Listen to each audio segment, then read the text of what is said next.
Un saludo, queridos mecenas de Disidentia y también lectores u oyentes de los podcasts que hacemos, que nos alegramos bastante de que tengan tanta atención por vuestra parte. Y bueno, esto es el inicio de una nueva idea que tengo, es decir, hacer unos videoblogs para los mecenas, para vosotros. Sobre las cosas que ocurren, no sé si semanalmente o diariamente, pero en lugar de hacer solamente artículos, podcast, también hacer algún videoblog más breve en el que, bueno, pues desde Disidentia os pueda dar algunas pinceladas u opiniones sobre lo que ocurre en el mundo, pero sobre todo a la vista de lo que está sucediendo, de lo que va a suceder, pues de nuestro querido y maltratado país y de sus maltratados ciudadanos. Así que este es el primer videoblog. Estamos de estreno y espero que os sea interesante en alguna medida.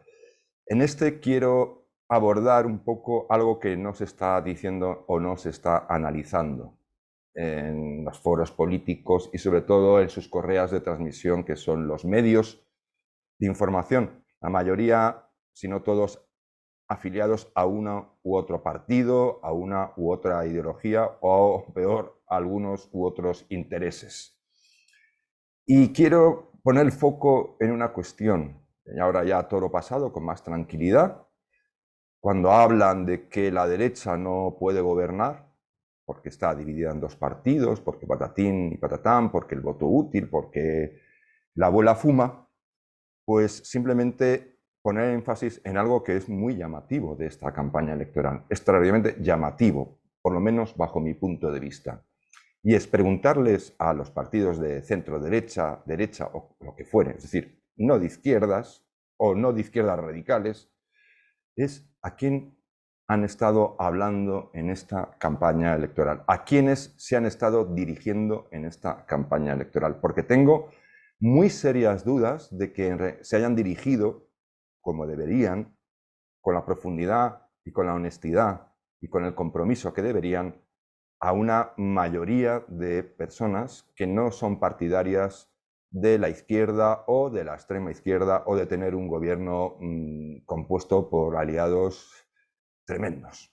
Tremendos sobre todo porque esos aliados, a la vista está, el interés que tienen por nuestro país es realmente nulo o peor que nulo. Es decir, es un interés dañino, contrario a lo que es España o lo que debería ser España.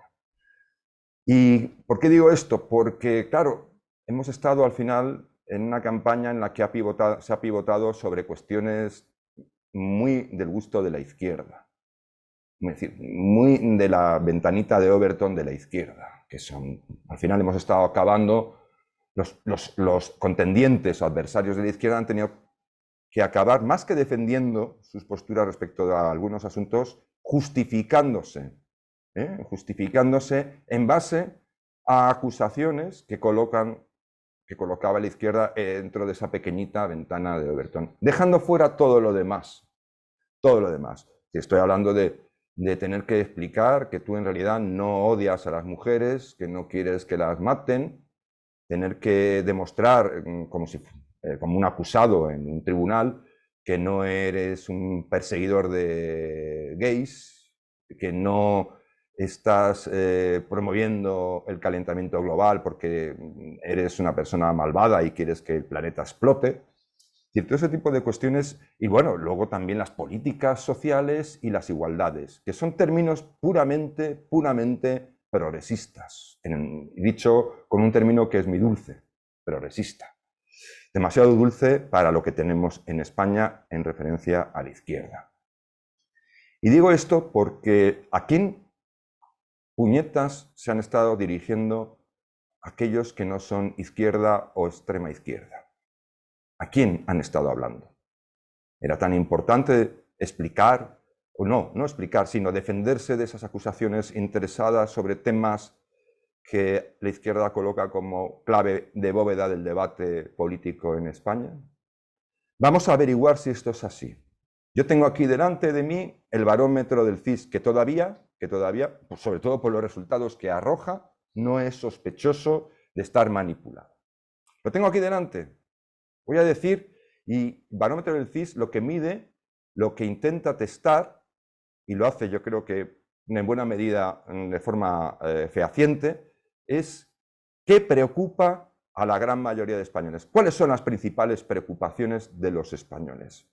Y lo tengo aquí delante, y las preocupaciones de los españoles son las siguientes, las principales.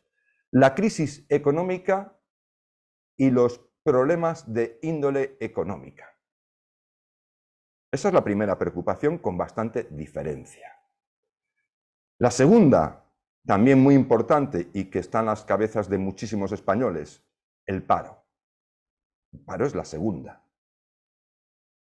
La tercera, los problemas políticos en general, que se desglosan luego en siguientes mediciones en otros problemas también que figuran a continuación de este. Por ejemplo, el mal comportamiento de los políticos. El gobierno, otra preocupación, el gobierno y partidos o políticos. Los problemas relacionados con la calidad del empleo, que podemos entender es la precariedad laboral. España es un país precario en el empleo. Eso no lo puede esconder absolutamente nadie porque los datos cantan. La vivienda, otro grave problema. Y por cierto, las políticas que se han ido aplicando para alquileres y demás por parte de la izquierda han resultado, a la vista de los datos, no solo inútiles, sino muy perjudiciales. Han agravado el problema sustancialmente. Lo que hacen los partidos políticos, otra preocupación. La corrupción y el fraude, otra preocupación. Los problemas relacionados con la juventud. Esa sensación de que estamos tirando a la basura una generación de españoles. Las desigualdades, incluida la de género, bueno, eso en realidad es más inducido, estoy convencido, por el uso y machacón de esta supuesta contingencia. Es decir, y sin embargo está ya, digamos, en un lugar de las preocupaciones españolas bastante poco, no demasiado relevante. La crisis de valores también aparece ahí, la sanidad también aparece, y bueno, y los problemas de índole social, básicamente. Bueno, puedo seguir así, pero hay una cosa muy llamativa. Estas son las principales preocupaciones de los españoles. Aquí no aparece en ningún lugar, entre las 20, y diría que en algunas de las que voy a decir, ni siquiera las 30 o 40, cuestiones como la violencia de género no figura, es inexistente.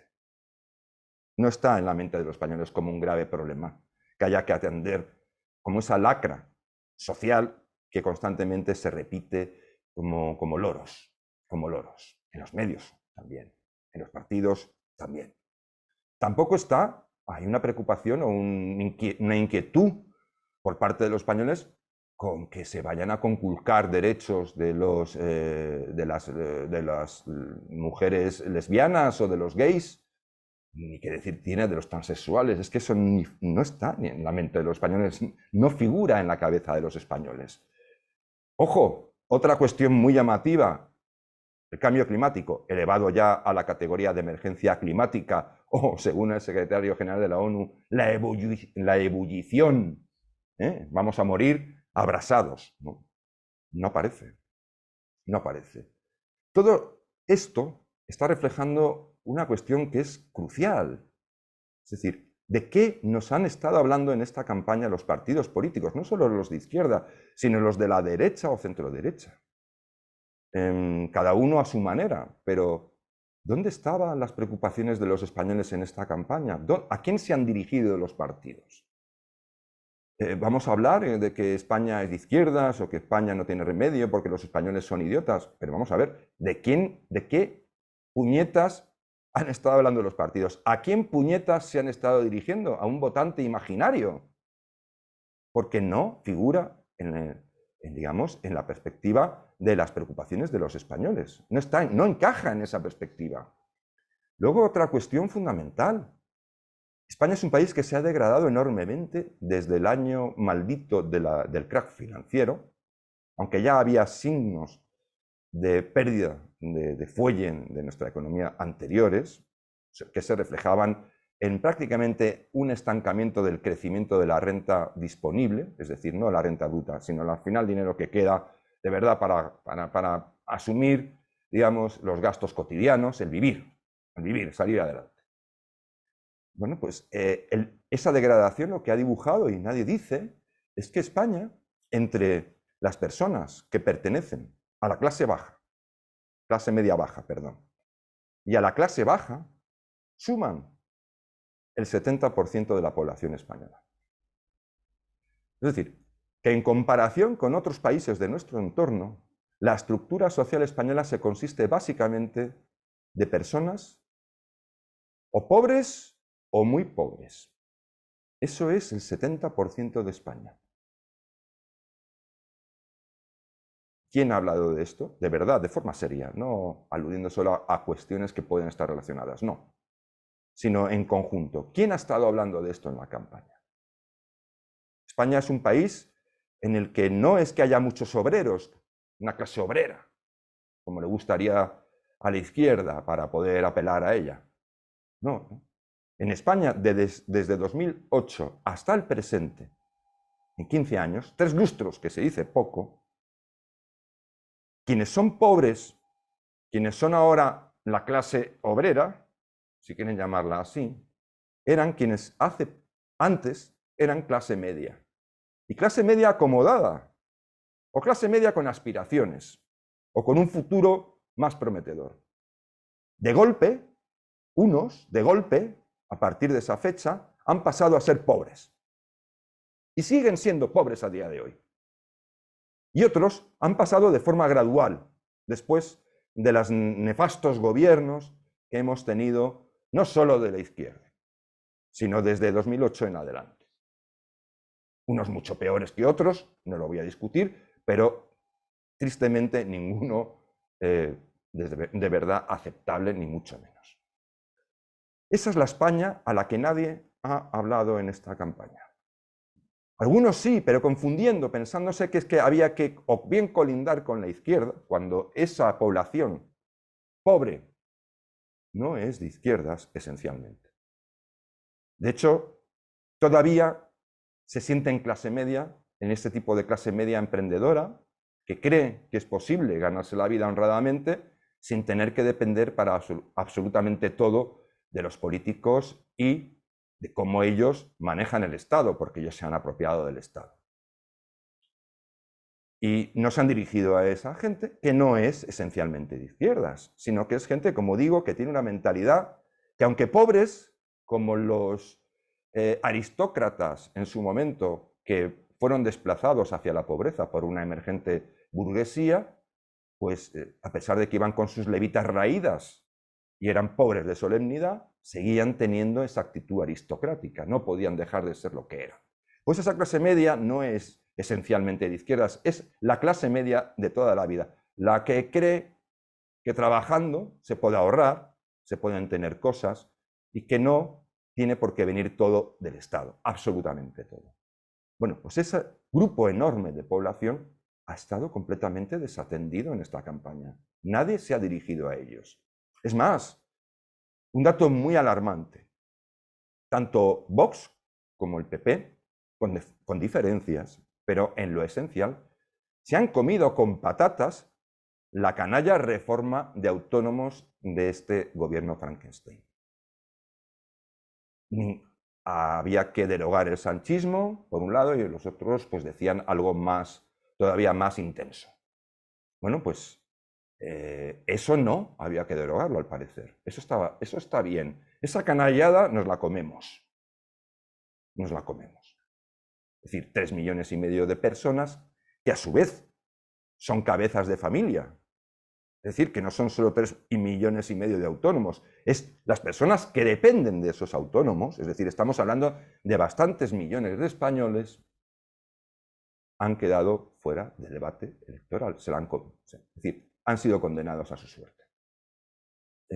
Sí, Vox tenía un programa en el que hablaba de que quienes empezaran como autónomos estuvieran exentos de tener que pagar la cuota y también aquellos que no llegaran al salario mínimo profesional quedaran exentos. Pero todos los demás, que son la inmensa mayoría, esos, les voy a decir en castizo y perdón, que se jodan. Que se jodan. Bueno, pues cuando hablamos de constituir mayorías suficientes y cuando hablamos luego de hacer un análisis de por qué no se ha alcanzado esa mayoría absoluta, que falsamente muchas encuestas daban por hecha, recuerdo que aquí en Disidentia, ni más ni menos que en octubre de 2022, hicimos un podcast en el que vaticinábamos y adelantábamos lo que ha sucedido. Ojo, luego hemos insistido en varios programas más, incluso en artículos. Pero ya advertíamos de que no iba a haber movimientos sustanciales en la intención de los votantes desde el mes de octubre en adelante mediante esta campaña electoral que se ha hecho. Y así ha sido. Ojalá nos hubiésemos equivocado, pero no ha sido así. Hemos acertado de lleno. En Disidentia acertamos. ¿Por qué?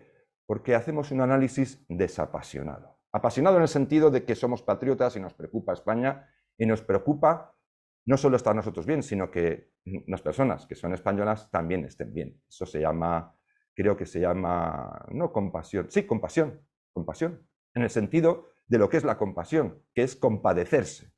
¿Y qué significa compadecerse? Pues muy sencillo, es algo muy elemental y bastante lógico. Es decir, padecer con los demás.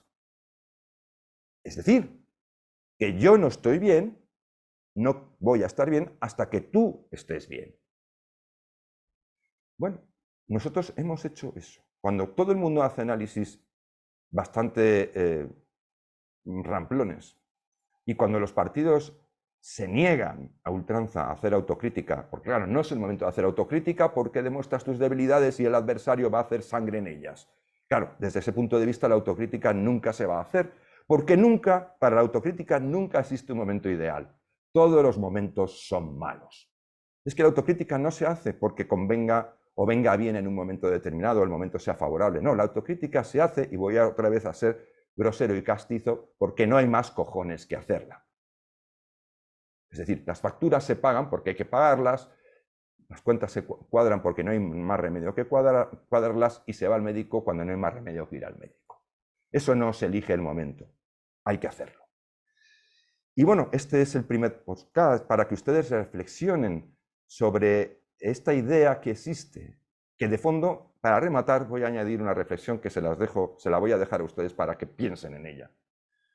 Da la sensación de que al final todos los partidos, y también los de la derecha, centro-derecha, como queramos llamarlo, han estado haciendo una campaña en la que el protagonista en realidad no ha sido la gente, ha sido el Estado. La estructura, la superestructura de España llamada Estado ha sido el destinatario de sus ocurrencias en todos los sentidos. Ahí entra también la violencia de género, que es una política de Estado, ni más ni menos. O la lucha contra el cambio climático, que es otra política de Estado, ni más ni menos. Y las políticas sociales y las igualdades, ni que decir tiene que son, digamos, la sangre, o sea, el tuétano del Estado. A ver, en base a ellas se justifican infinidad de políticas secundarias o de decisiones secundarias y, por supuesto, impuestos. Impuestos. Las políticas sociales se nutren básicamente de coger el dinero de los españoles para hacer no se sabe qué cosas.